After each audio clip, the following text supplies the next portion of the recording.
Baik, assalamualaikum warahmatullahi wabarakatuh. Oke, selamat siang semuanya. Yang terhormat Bapak Darwin Sabio SKMMK selaku dosen pemangku mata kuliah Kepemimpinan dan Administrasi Kesehatan. Kemudian yang terhormat juga teman-temannya Bapak Darwin. Kemudian rekan-rekan yang berbahagia sekalian. Nah, sebelumnya mohon maaf ya pembawaannya itu agak santai gitu. Perkenalkan, nama saya Farhanul Hakim. Di sini saya sebagai moderator dan kami tuh akan memaparkan ini analisis studi praktek kepemimpinan dan administrasi kesehatan di Puskesmas Uruk. Kemudian saya tidak sendiri teman-teman. Ada rekan-rekan saya juga, ada Musi, ada Indri, ada Azkia, ada Siti, ada Jahra, ada siapa ini? Suci, ada Mira, dan ada Salwa gitu. Nah, teman-teman, ini tuh topik yang menarik karena Puskesmas itu salah satu tombak ujung gitu dari kesehatan masyarakat, sehingga kita bakal melihat nih bagaimana sih administrasi dari Puskesmas ini dan bagaimana gitu ke layanan masyarakatnya gitu teman-teman. Nah, mungkin langsung saja kita gak akan lama-lama lanjut ke presentator pertama gitu. Baik, di sini saya akan menjelaskan mengenai latar belakang Puskesmas ini merupakan ujung tombak pelayanan kesehatan di Indonesia yang menjalankan fungsi promotif, preventif, kuratif, dan juga rehabilitatif kepada masyarakat di wilayah kerjanya. Keberhasilan pelayanan di Puskesmas ini sangat dipengaruhi oleh dua hal utama, yaitu kepemimpinan kepala Puskesmas dan juga sistem administrasi. Yang mana kepala Puskesmas yang efektif ini bukan hanya mengatur sumber daya manusia dan juga sarana prasarana, tetapi juga membangun motivasi, disiplin kerja, dan kolaborasi antar unit pelayanan yang ada. Di sisi lain, sistem administrasi yang baik juga sangat berpengaruh terhadap kualitas pelayanan. Namun masih terdapat berbagai tantangan seperti keterbatasan SDM, sarana dan teknologi, kurangnya pelatihan administrasi modern, serta rendahnya efisiensi pengelolaan data dan pelaporan yang nantinya dapat menyebabkan keterlambatan pengambilan keputusan, lemahnya pemantauan kinerja, dan menurunnya kepuasan masyarakat. Puskesmas Uruk ini dipilih agar dapat mengkaji dan juga memahami secara langsung praktik kepemimpinan dan administrasi di lapangan yang mungkin berbeda dari teori. Hasilnya dapat diharapkan dapat menjadi masukan untuk meningkatkan pelayanan puskesmas di wilayah yang serupa. Selanjutnya, tujuan penulisan. Secara umum, penulisan ini bertujuan untuk mengetahui gambaran menyeluruh tentang Puskesmas Uruk yang meliputi profil, sistem manajemen, kinerja, serta analisis terhadap kepemimpinan, administrasi, dan faktor-faktor yang mempengaruhi pelayanan kesehatannya. Selanjutnya, manfaat penulisan. Yang pertama, bagi mahasiswa dapat mendapat pengalaman langsung di lapangan untuk memahami praktik kepemimpinan dan administrasi Puskesmas secara nyata, tidak hanya teori. Yang kedua, bagi Puskesmas sebagai bahan evaluasi dan juga refleksi. Yang ketiga, bagi masyarakat, jika sistem di Puskesmas ini baik, maka masyarakat juga akan secara langsung merasakan peningkatan kualitas kesehatan, pelayanan kesehatannya. Selanjutnya akan menjelaskan oleh yang saya. Baik, di sini saya menjelaskan tentang kepemimpinan. Apa sih kepemimpinan itu? Kepemimpinan adalah kemampuan seseorang untuk mempengaruhi, mengarahkan, dan memotivasi orang lain untuk mencapai tujuan organisasi.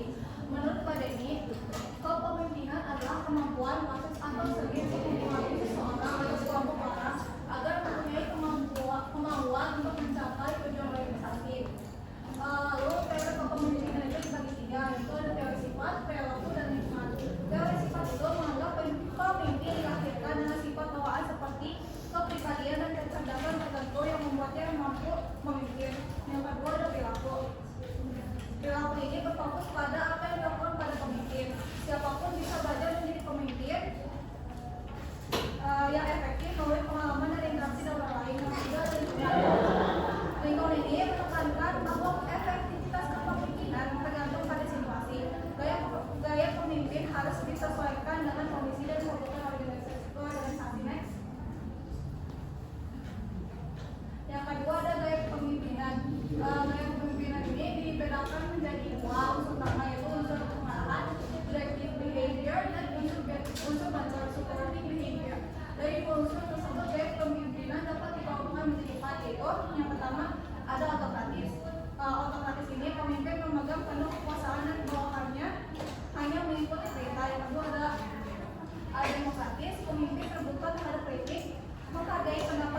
administrasi. Masukan ini dikenal pula dengan nama perangkat administrasi atau tools of administration. Ada beberapa masukan, contohnya yaitu 4M, yaitu man, money, material, dan method. Selanjutnya yang kedua ada proses. Proses adalah langkah yang harus dilakukan untuk mencapai tujuan yang telah ditetapkan. Proses ini juga dikenal sebagai fungsi administrasi. Adapun langkah-langkah dari proses ini meliputi perencanaan atau planning, kemudian pengorganisasian, pelaksanaan, dan penilaian atau evaluasi. Yang ketiga, ada keluaran atau output, hasil dari pekerjaan yang dihasilkan dari kesehatan tersebut ditujukan. Untuk administrasi kesehatan yang dimasukkan di sini dibedakan atas 4 macam, yaitu perseorangan, keluarga, kelompok, dan masyarakat. Selanjutnya ada sasaran. Sasaran target adalah kepada siapa keluaran yang dihasilkannya yang diupayakan kesehatan tersebut ditujukan. Selanjutnya ada dampak atau impact, di mana akibat yang ditimbulkan oleh keluaran. Untuk administrasi kesehatan, dampak yang diharapkan adalah makin meningkatnya derajat kesehatan. Yang terakhir adalah administrasi dalam pelayanan puskesmas. Proses kerjasama untuk mencapai tujuan kesehatan masyarakat melalui fungsi manajemen, yaitu perencanaan, pengorganisasian, pelaksanaan, dan pengawasan. Fungsi administrasi dari puskesmas ini yang pertama ada struktur organisasi dan tata kerja. Nah, ini tuh menetapkan struktur dimulai dari kepala puskesmas, kemudian kepala tata usaha, koordinator upaya, dan lain-lain. Ini tuh untuk menyusun mekanisme atau tata kerja untuk menguraikan tugas dan fungsi pegawai menjadi kesatuan yang terpadu. Selanjutnya yang kedua ada SP2TP atau sistem pencatatan dan pelaporan terpadu puskesmas. Adalah tata cara pencatatan dan pelaporan yang lengkap untuk pengelolaan puskesmas, meliputi keadaan fisik, tenaga kesehatan, sarana, dan kegiatan pokok yang dilakukan serta hasil yang dicapai oleh puskesmas. Kemudian yang ketiga ada pelayanan terpadu dan program dasar. Mengelola pelaksanaan program kesehatan dasar atau basic, seperti promosi kesehatan, kesehatan lingkungan, KIA atau KB, kemudian pemberantasan penyakit menular, pelayanan medis, dan laboratorium sederhana. Dan yang terakhir ada manajemen keuangan. Menerapkan keterbukaan dan pengelolaan keuangan yang sehat untuk meningkatkan kebersamaan staf. Contoh prosedur administrasi ini mencakup seluruh alur pelayanan mulai dari pendaftaran atau loket, di mana itu seperti identifikasi pasien, verifikasi persyaratan seperti KTP atau KIS, hingga ke pelayanan klinis, di mana setiap pemberian pelayanan harus disertai pencatatan pada berkas rekam medik atau prosedur administrasi pelayanan kesehatan.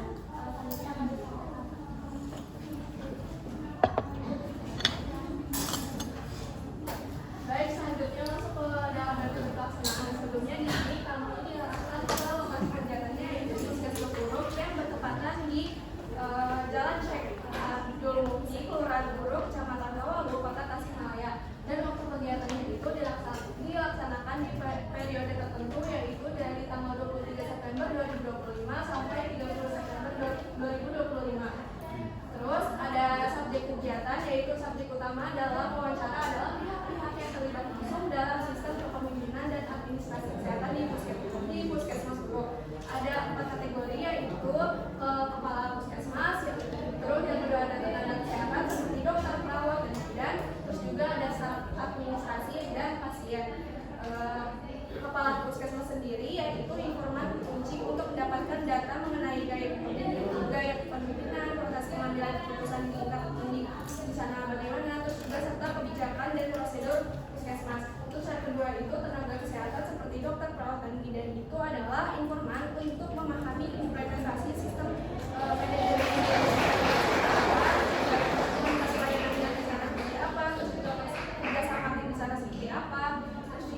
serta tantangan dari sudut pandang masing-masing pelaksanaan kegiatan. Juga ada staf administrasi yaitu staf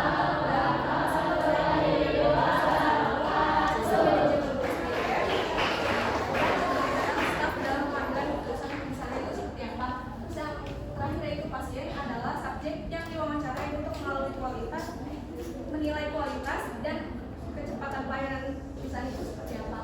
Juga ada sumber data. Di sini sumber data kami berasal dari 2 sumber, yaitu yang pertama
kekuatan dan kelemahan sistem kepemimpinan dan administrasi di Puskesmas Hulu. Teknik yang digunakan yaitu analisis deskriptif kualitatif yang dilakukan berupa regresi data, yaitu memilih dan merangkum data dari transkripsi data, catatan observasi, dan dokumen untuk difokuskan pada aspek kepemimpinan dan administrasi kesehatan.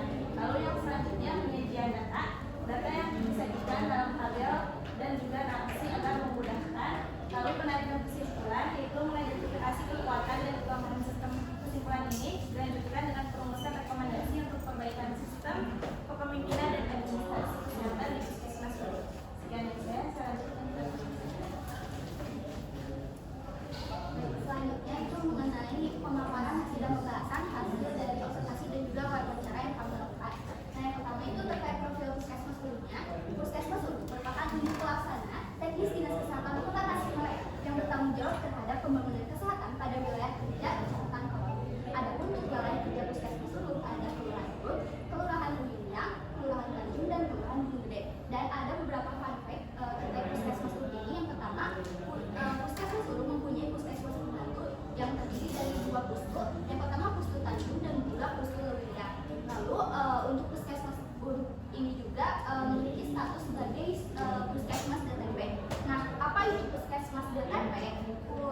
Puskesmas DTP merupakan singkatan dari tempat dengan puskesmas dengan tempat perawatan, yang mana maksudnya ini puskesmas tersebut bisa mampu melakukan pelayanan obstetri nasional emergency dasar atau PONED. Nah, puskesmas DTP adalah puskesmas yang memiliki pelayanan rawat inap kasus penyakit umum, termasuk tempat rawat inap sementara dalam rangka kegiatan observasi dengan jumlah tempat tidurnya sebanyak minimal 10 tempat tidur. Boleh di next. Nah, lalu tentunya Puskesmas Hulu juga mempunyai visi dan misi. Visi Puskesmas Hulu sama dengan visi Kota Tasikmalaya, yakni Kota Tasikmalaya yang religius, maju, dan madani. Adapun untuk menyelenggarakan visinya, mereka mempunyai misi yang pertama untuk mengurangi tingkat kemiskinan dan meningkatkan daya beli masyarakat. Yang kedua, memenuhi kebutuhan pelayanan dasar masyarakat untuk meningkatkan kualitas SDM. Yang ketiga, meningkatkan tata kelola pemerintahan yang baik dan bersih. Next. Lalu tentunya di setiap puskesmas kan punya struktur organisasi ya teman-teman. Puskesmas Hulu juga mempunyai struktur organisasi karena berdasarkan keputusan Menteri Kesehatan RI nomor 128, struktur organisasi ini diperlukan guna menjamin manajemen yang efektif. Nah, untuk detail dari struktur organisasinya bisa dilihat di laporan karena kelompok kami sudah melampirkannya di Google Drive. Boleh dilihat saja. Nah, untuk pembahasan selanjutnya adalah terkait manajemen SDM dari Puskesmas Hulu. Sebagai upaya pengelolaan yang terstruktur dan berkelanjutan, tentunya Puskesmas Hulu menerapkan manajemen sumber daya manusia sebagai proses strategis untuk memastikan setiap staf dapat bekerja secara optimal. Nah, manajemen SDM-nya apa saja? Yang pertama ada perencanaan dan penempatan, yang mana hal ini berfungsi untuk memastikan Puskesmas Hulu memiliki tenaga kerja yang sesuai dengan kebutuhan. Ini diwujudkan melalui perencanaan kebutuhan tenaga berdasarkan analisis beban kerja dan standar profesi. Lalu yang kedua, tentunya ada pengembangan kompetensi, yang mana aspek ini krusial untuk menjaga kualitas dari pelayanan puskesmas Hulu-nya. Lalu yang terakhir ada evaluasi dan retensi. Nah, evaluasi dan retensi ini untuk memastikan kinerja dapat berjalan secara optimal dengan dilakukannya penilaian kinerja secara formal dan terstruktur, yang hasilnya nanti digunakan untuk mengambil keputusan penting seperti penyesuaian tugas atau penentuan kebutuhan pelatihan lebih lanjut. Nah, di Puskesmas Hulu juga telah diberlakukannya sistem digitalisasi data tenaga kesehatan, yang mana sistem ini juga telah menjadi bagian integral dari manajemen SDM sendiri. Nah, aspek manajemen sumber daya manusia di Puskesmas ini menunjukkan adanya implementasi sistem informasi kesehatan digital melalui platform Satu Sehat. Nah, berdasarkan hasil wawancara bersama Ibu Silviani Sofiani AMK selaku Kasubag PTD Puskesmas Hulu, yang menyatakan bahwa dalam sistem ini setiap tenaga kesehatan yang bekerja di Puskesmas Hulu ini memiliki tanggung jawab untuk melakukan input data pribadi mereka secara mandiri ke platform Satu Sehat. Jadi proses ini tuh dinamakan self input, yang mana berfungsi sebagai konfirmasi awal bahwa individu tersebut secara aktif bertugas di Vaskes tersebut.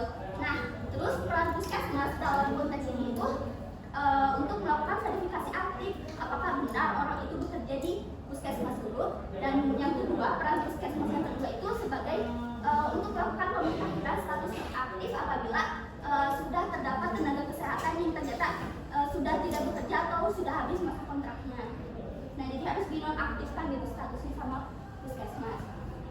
Nah, terus berdasarkan penerapan sistem tersebut, tenaga kerja puskesmas Guru yang sudah tercatat dan terverifikasi sejumlah 76 totalnya. Dengan rincian untuk tenaga ASN-nya ada 36, non ASN-nya ada 40. Untuk rincian detail data tenaganya boleh dilihat di laporannya karena lumayan banyak sekali.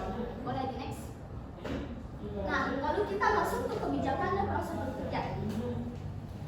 Nah, untuk hal ini menurut hasil wawancara bersama Bapak Martin Nabahani Eskom selaku staf administrasi Puskesmas Guru, bahwasanya Puskesmas Guru telah memasuki era integrasi layanan primer atau ILP, yang mana hal ini sebuah kebijakan fundamental dari Kementerian Kesehatan. Kebijakan ini tentunya mengubah paradigma pelayanan di puskesmas dari yang tadinya berfokus pada program atau vertikal menjadi berfokus pada siklus hidup atau secara horizontal. Terus perubahan sistem kerja ini tentunya berdampak signifikan pada struktur organisasi, alur pelayanan, dan manajemen data. Nah, dari aspek perubahan struktur, teman-teman, bahwasanya secara internal sistem kerja ILP ini menata ulang pembagian tugas dan fungsi staf. Nah, puskesmas ke dalam 4 klaster pelayanan, yang mana untuk detailnya bisa dilihat juga di laporan ada 4 layanan dan juga 1 layanan pendukung. Nah, itu tuh berpengaruh gitu pada struktur organisasi. Lalu terkait pada alur pelayanan, transisi ke ILP juga secara langsung mengubah data yang diprioritaskan puskesmas untuk dilaporkan dan dievaluasi. Data yang dikumpulkan itu tidak lagi terfragmentasi per program, melainkan diukur berdasarkan capaian pelayanan, siklus hidup, dan intervensi spesifik yang dilakukan. Nah, terus terkait manajemen datanya, sistem ILP juga menekankan pada pendekatan pelayanan yang lebih dekat dan proaktif kepada masyarakat yang didukung oleh sistem data yang sudah mengarah kepada digitalisasi data. Nah, mungkin pembahasan terkait struktur organisasi dan kebijakan dan prosedur kerja sekian. Mungkin selanjutnya dilanjutkan kepada rekan saya. Oke, selanjutnya adalah capaian kinerja puskesmas. Yang pertama adalah indeks kepuasan masyarakat. Mungkin rekan-rekan juga sudah tidak asing bahwa indeks kepuasan masyarakat adalah salah satu indikator penting untuk mengukur kualitas pelayanan kesehatan. Yang mana di Puskesmas Guru memperoleh nilai IKM sebesar 90,23%. Yang mana nilai tersebut adalah termasuk ke dalam indikator sangat baik. Yang artinya apa, teman-teman? Yang artinya sebagian besar masyarakat itu merasa puas terhadap pelayanan kesehatan yang diberikan oleh Puskesmas Guru. Selanjutnya adalah kualitas pelayanan dan kepuasan pasien. Berdasarkan hasil penelitian independen di Puskesmas Guru, didapatkan data bahwa kualitas pelayanan itu mendapat sekitar 70,23% dalam faktor pelayanan kepuasan pasien. Yang mana faktor yang paling dominan mengaruhi kepuasan itu yang pertama ada jaminan, yang mana nilainya itu sekitar 30,63%, itu mempengaruhi pada kualitas pelayanan dan kepuasan pasien. Yang kedua ada keandalan, yaitu sekitar 16,3%. Yang ketiga ada daya tanggap, yaitu sekitar 6,54%. Yang mana hal ini menunjukkan bahwa aspek kepercayaan dan kepastian layanan sangat penting bagi masyarakat serta menjadi kekuatan utama Puskesmas Guru dalam membangun loyalitas dan kepuasan pengguna layanan. Selanjutnya ada pelayanan kesehatan yang disediakan. Puskesmas Guru menyelenggarakan layanan kesehatan perorangan dan kesehatan masyarakat yang meliputi pertama pelayanan kesehatan dasar. Pelayanan kesehatan dasar itu diantaranya ada pemeriksaan umum, layanan mulut dan gigi, terus ada KIA atau KB, imunisasi, gizi, dan sanitasi lingkungan. Yang kedua, pelayanan laboratorium, yang mana pelayanan laboratorium ini adalah laboratorium dasar untuk mendukung diagnosa. Jadi apakah diagnosa atau ciri-ciri tersebut memang terbukti di laboratorium positif atau tidaknya. Selanjutnya ada pelayanan PONE dan IGD. Jadi rekan-rekan bahwa di Puskesmas Uruk itu terdapat pelayanan rawat inap, rawat jalan, serta rawat instalasi gawat darurat, yaitu untuk kasus-kasus kegawat daruratan maternal dan umum. Selanjutnya ada pelayanan BPJS dan non-BPJS. Di Puskesmas Uruk itu menjangkau masyarakat peserta JKN dan umum. Selanjutnya ada statistik kesehatan masyarakat di wilayah kerja Puskesmas Uruk. Rekan-rekan, kami mengambil angka kesakitan untuk bisa melihat statistik kesehatan di wilayah Puskesmas Uruk. Dapat dilihat oleh rekan-rekan bahwa ada 10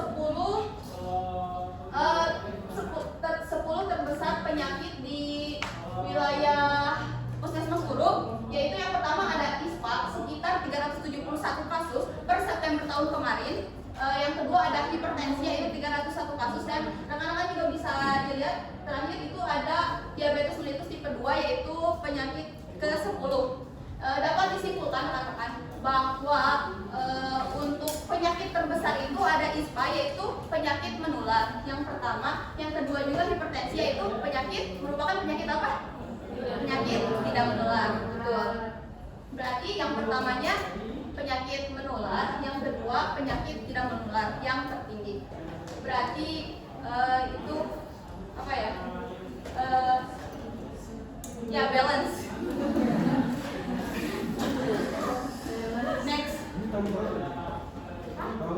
Per September tahun kemarin. Selanjutnya analisis kepemimpinan kepala Puskesmas. Yang pertama, gaya kepemimpinan kepala Puskesmas. Yang pertama, partisipatif. Rekan-rekan, kepala Puskesmas Uruk itu dikenal partisipatif karena apa? Dia melibatkan seluruh elemen-elemen yang ada di Puskesmas Uruk. Di antaranya dia melibatkan tenaga medis, melibatkan paramedis, seperti staf administrasi. Selanjutnya juga melibatkan kader. Terbukti bahwa tercermin dalam penguatan program berbasis masyarakat seperti adanya pemberdayaan kader, terus adanya kolaborasi dengan lintas sektor. Selanjutnya, dua, transformasional, yang mana kepala Puskesmas itu mendorong perubahan positif melalui peningkatan mutu layanan, inovasi dalam kegiatan promotif dan preventif, serta penekanan pada peningkatan kapasitas sumber daya manusia. Gaya ini berfokus pada pencapaian visi dan misi bersama, jadi bukan hanya menjalankan rutinitas administratif saja. Jadi bukan hanya formalitas gitu rekan-rekan kepala Puskesmas di Puskesmas Uruk itu. Selanjutnya, teladan dan disiplin. Tentunya gaya kepemimpinan ini sangat dibutuhkan oleh seorang pemimpin. Karena apa? Teladan dan disiplin ini adalah supaya bisa menjadi contoh kepada bawahan-bawahannya.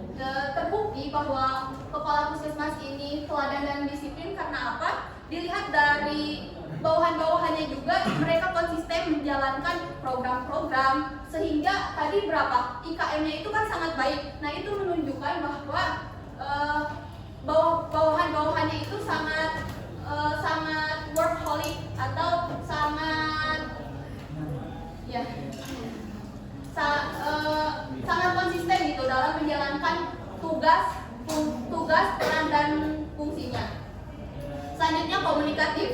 Kepala Puskesmas ini mampu menjalankan komunikasi dua arah. Jadi tidak hanya dari pemimpin saja. Jadi bawahan-bawahannya itu memberikan feedback.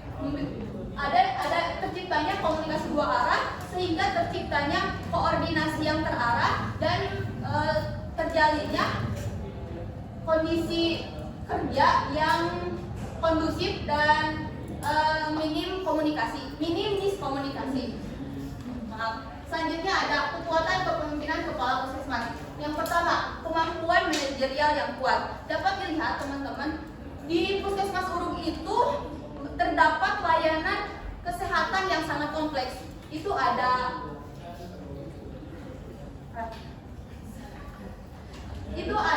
layanan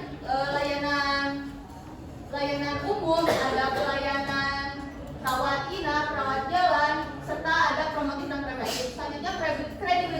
mata masyarakat dan staf. Kepala puskesmas ini sangat dipercaya oleh masyarakat dan staf. Selanjutnya, 3, responsif terhadap masalah lapangan. Dibuktikan bahwa masyarakat tanggap terhadap persoalan masyarakat dan hambatan operasional, baik terkait akses pelayanan, kendala sumber daya atau dinamika program. Dan yang terakhir ada tantangan kepemimpinan, yaitu keterbatasan sumber daya manusia dan anggaran, yang mana mengelola sumber daya yang terbatas dengan anggaran yang terbatas itu membutuhkan kepemimpinan yang tangguh. Yang kedua, geografis wilayah kerja, yaitu akses yang sulit ke beberapa wilayah kerja menjadi tantangan dalam menjangkau pelayanan yang merata. Dan yang terakhir yaitu tuntutan administratif dan program nasional. Kepala puskesmas dihadapkan pada beban laporan, indikator serta program vertikal yang menuntut kecepatan dan ketepatan pelaksanaan. Mungkin sekian penjelasan dari saya lanjutkan kepada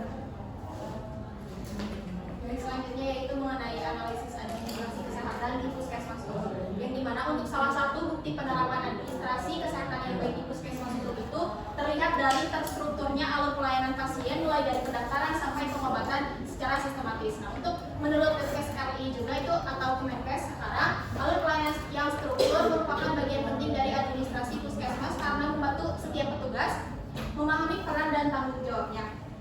Untuk bagian dari itu, secara umum sistem administrasi kesehatan di puskesmas Hulu bisa dilihat di slide selanjutnya. Nah, ini untuk diagram alur rawat inap kami hanya memperlihatkan yang rawat inap saja, karena untuk yang selanjutnya itu sama saja, tetapi ada dari diagram alur rawat inap rujukan dari UGD, kemudian poliklinik serta unit rawat inap unit gawat darurat. Nah, untuk bisa terlihat di sini teman-teman, untuk secara umumnya sistem administrasi dan alur pelayanannya sudah berjalan dengan baik serta terarah. Pelayanannya mulai dari proses pendaftaran, kemudian dari proses petugas memanggil nomor antrian itu tuh sudah terstruktur gitu, tidak mungkin masyarakat tiba-tiba ke dokter gitu, dokter tapi pada di Parios gitu ya, tidak mungkin. Jadi sudah ada alur yang terstruktur. Alur yang jelas ini membantu petugas dalam berkoordinasi, mendukung ketertiban pencatatan dan memastikan pelayanan yang dapat berjalan lebih efektif serta efisien. Nah, berdasarkan hasil wawancara yang sudah kami lakukan juga terbukti jelas gitu bahwasanya tenaga kesehatan di sana memiliki sistem administrasi dijalankan di lapangan melalui berbagai peran, mulai dari pengaturan kegiatan pelayanan, kemudian koordinasi tim pengelolaan pelaporan, hingga upaya peningkatan partisipasi dari masyarakatnya sendiri.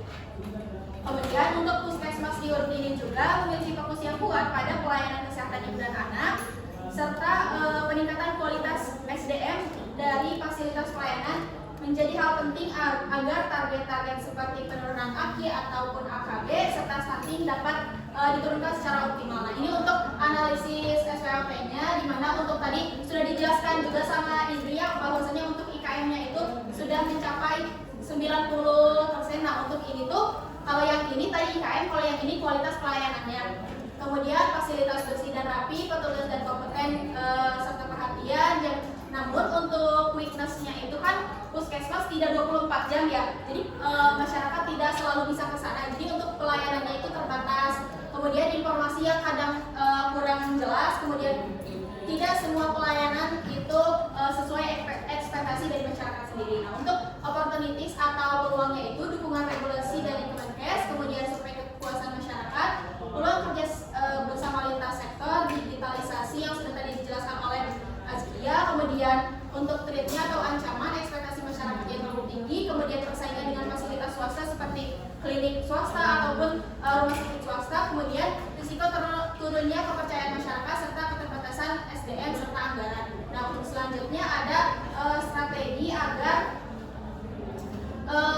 dari SWP itu bisa dijalankan dengan baik. Nah, ini untuk analisis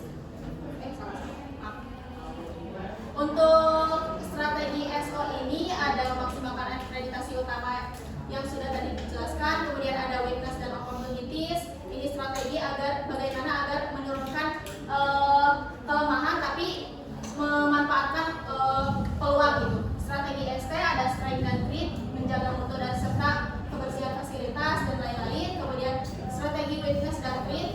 membenahi jam operasional dan kedisiplinan, kemudian meminta dukungan Dinas Kesehatan untuk sarana, serta meningkatkan kecepatan serta responsivitas dari pelayanan sendiri. Mungkin dari saya sekian, akan dilanjutkan oleh Oke teman-teman, selanjutnya kesimpulan atau ulasan dari materi yang tadi sebelum kita lanjut ke diskusi, saya akan menyimpulkan dulu nih. Yang pertama, Puskesmas Uruk menunjukkan kinerja yang sangat baik dalam pengelolaan dan pelayanan. Nah, kenapa bisa begini? Seperti yang tadi dijelaskan oleh Tia dan Indri, kita bisa lihat Puskesmas Uruk itu SDM-nya udah bagus, ditambah pemimpinnya ini transformasional dan komunikatif. Bayangin teman-teman, secanggih apa ketika pemimpinnya itu banyak brainstorming, ditambah SDM-nya itu kuat, jadi banyak ide muncul sehingga perfect banget gitu. Kemudian berdasarkan yang barusan analisis SWOT, Puskesmas Uruk memiliki kekuatan utama yang solid ditandai dengan pencapaian akreditasi kategori utama. Nah, itu menunjukkan bahwa internal mereka itu kuat teman-teman. Dari tadi manajemennya baik, pemimpinnya baik, didukung oleh tenaga yang kompeten serta fasilitas pelayanan yang terjaga, kepercayaan dan rapi.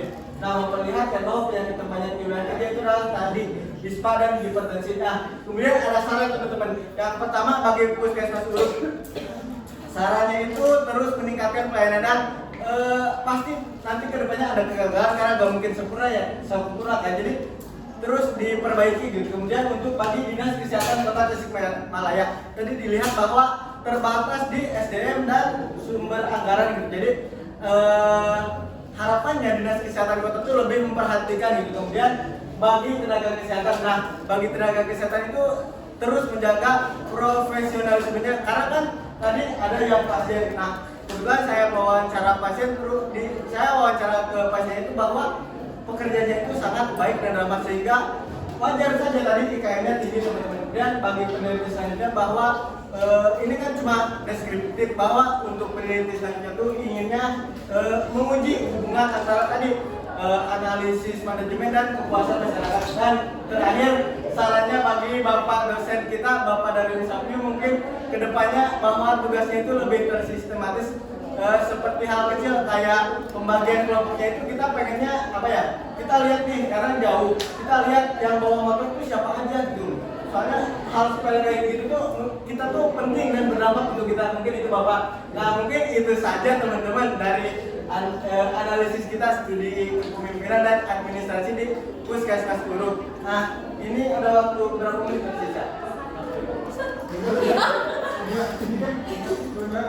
Tapi kalau sampai jam 11.50 masih ada 3 menit lagi. Mungkin sampai jam 11 ya. Oke. Nah, karena waktu tersisa sebentar, saya membuka pertanyaan per kelompok 1 orang. Oke. Terima kasih salamnya ya. Ya Pak, ya Pak. Yang cowok dulu deh, ini cowok beda sendiri saya. Jadinya cewek. Oke, terima kasih atas kesempatannya. Perkenalkan, saya Bahrul Nebi Nugraha, perwakilan dari kelompok 4.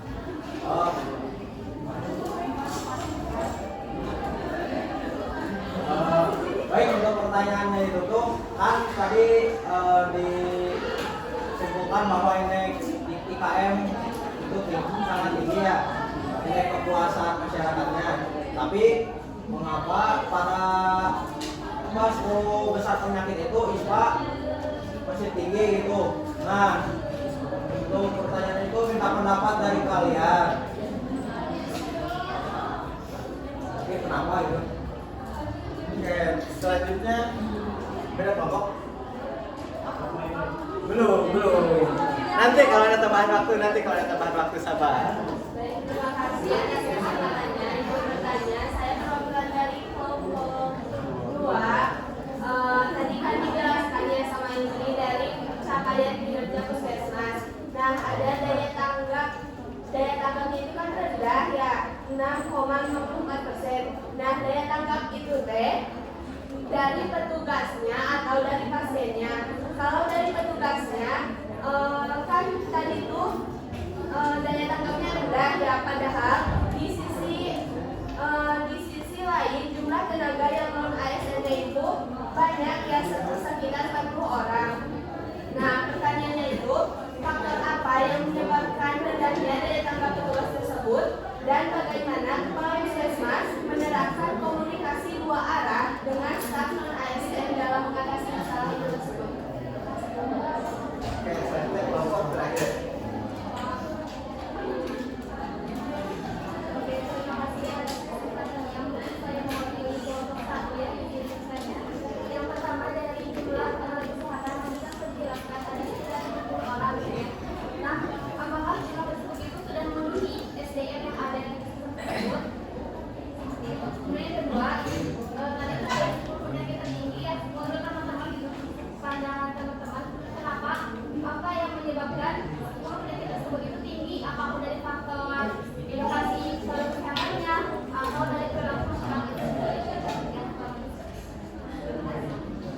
Oke, ini teman-teman berdiskusi sebentar.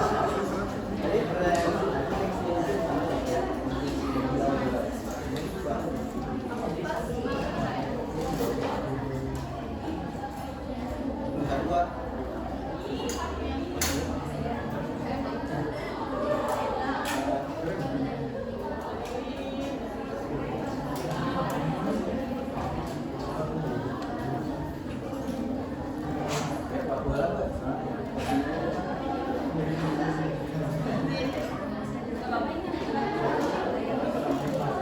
Ini menjawab untuk pertanyaan dari Haji sambil menunggu rekan-rekan. Mungkin secara general ya, indeks kepuasan masyarakat tinggi. Tapi kenapa ISPA itu masih menjadi penyakit tertinggi? Karena yang pertama, indeks kepuasan masyarakat itu tidak selalu mencerminkan derajat kesehatan. IKM itu mengukur bagaimana masyarakat menilai pelayanannya seperti apa, aman, cepat, tanggap, dan terstruktur. Jadi bisa jadi masyarakat puas pelayanan puskesmas baik, tapi faktor penyebab ISPA itu di lingkungan belum tertangani. Yang kedua, faktor lingkungan dan perilaku masih tinggi. ISPA itu dipengaruhi oleh apa? Seperti yang sudah kita jalani kemarin, ada yang dari Puskesmas Urug ya, masih banyak yang membakar sampah, betul? Nah, itu salah satu penyebab ISPA. Seperti polusi udara itu kan menyebabkan inspeksi saluran pernapasan akut. Terus huniannya itu padat, betul? Betul. Terus perilaku itu merokok di Puskesmas Urug kepada yang rentalnya di Urug itu tingkat merokoknya masih tinggi, betul? Betul. Jadi mungkin itu salah satu penyebabnya, karena IKM itu bukan hanya untuk mengukur tingkat tinggi rendahnya penyakit. Jadi IKM itu, indeks kepuasan masyarakat itu diukur dari masyarakat bagaimana puas atau tidaknya terhadap pelayanan. Mungkin akan ditambahkan oleh Oke, mungkin tadi itu pertanyaan Aji sama dia itu kurang lebih mirip-mirip ya pertanyaannya. Dari pertanyaan kedua dia, nah kita harus lihat dulu nih, kita penyakitnya ISPA sama hipertensi. Kita lihat dulu apakah itu ditanggung jawab puskesmas atau bukan. Meskipun tanggung jawab, tapi kan itu kita harus pahami dulu dikotomi kendali apa yang di luar kendali puskesmas sama yang di kendali puskesmas. Oke, let's say puskesmasnya bagus nih, banyak penyuluhan, tapi balik lagi tadi ada kebiasaan merokok nih. Nah, kita harus tahu dulu bahwa teori perilaku itu ada 3. Harus tahu dulu, artinya dia tahu nih merokok itu baik, kemudian tahu juga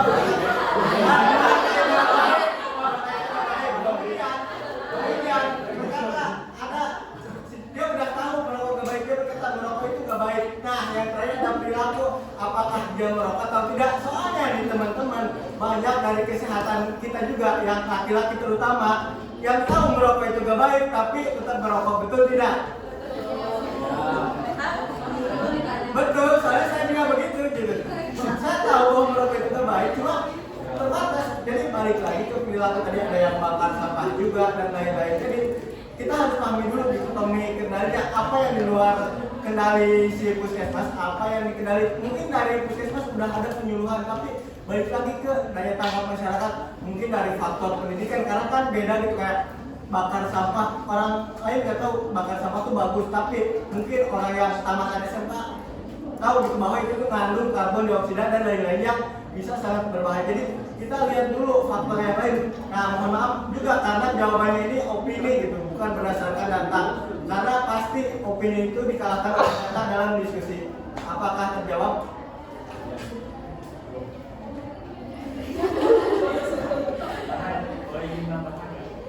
Boleh. Oh, ini yang kelompok rentalnya di Urug mau menambahkan.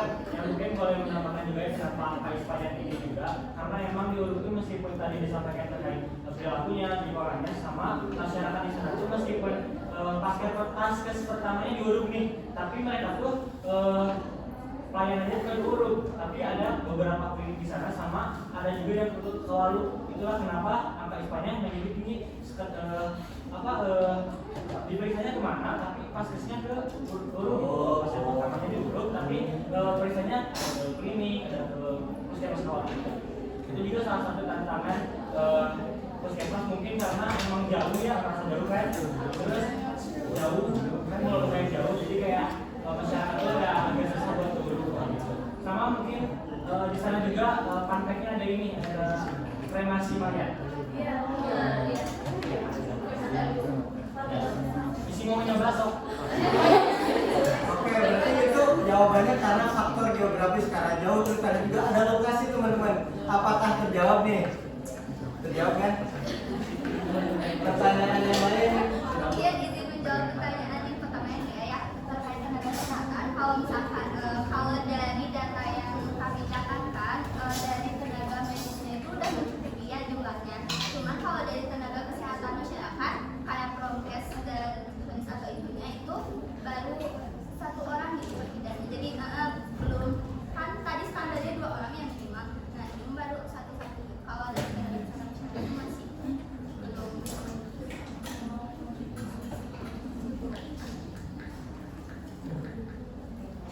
Tadi pertanyaan dari itu boleh diulang nggak? Iya tadi kan dari capaian apa ya itu kan capaian kepuasan. Nah itu tuh ada rendahnya daya tanggap. Nah itu tuh daya tanggap dari pasiennya atau petugasnya. Kalau dari petugasnya, padahal di sisi lain jumlah tenaga yang non-ASN-nya itu kan cukup besar ya 40 orang. Nah pertanyaannya itu faktor apa yang menyebabkan rendahnya daya tanggap itu rendah? Mungkin izin menjawab dan nanti mungkin ditambahkan oleh teman-teman lain. Kemarin itu berdasarkan hasil wawancara bersama Kak Martin, di sana itu emang sudah banyak ya tenaga kesehatannya, tapi si tenaga kesehatan yang ada itu masih banyak yang sudah bisa dibilang bukan gitu. Nah kan tadi si puskesmas ini udah menekan sistem digitalisasi ya. Nah jadi kalau misalkan yang sepuh-sepuh itu agak kurang gitu dalam menangkap proses sistem digitalisasi itu. Jadi kadang ada yang menolak udah jadi malah dibebankan ke yang lain. Nah jadi yang dimaksud dari daya tanggap rendah itu terkait tenaga kesehatan yang baru gitu. Kadang kan kalau yang sepuh mah agak-agak menolak akan adanya pembaruan atau inovasi.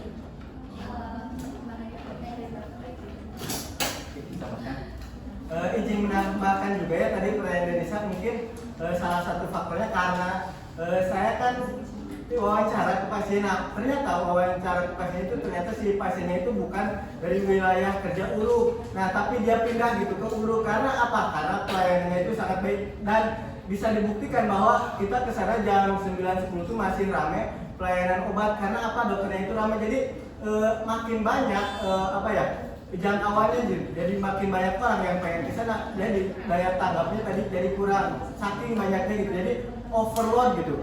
Mungkin itu. Nah, mungkin sekian teman-teman. Mohon maaf apabila kita banyak kurangnya karena kesempurnaan hanya Milik Allah Subhanahu wa ta'ala. Mungkin sekian, saya Farah Nurul Hakim mewakili teman-teman. Wabillahi taufiq wal hidayah. Salam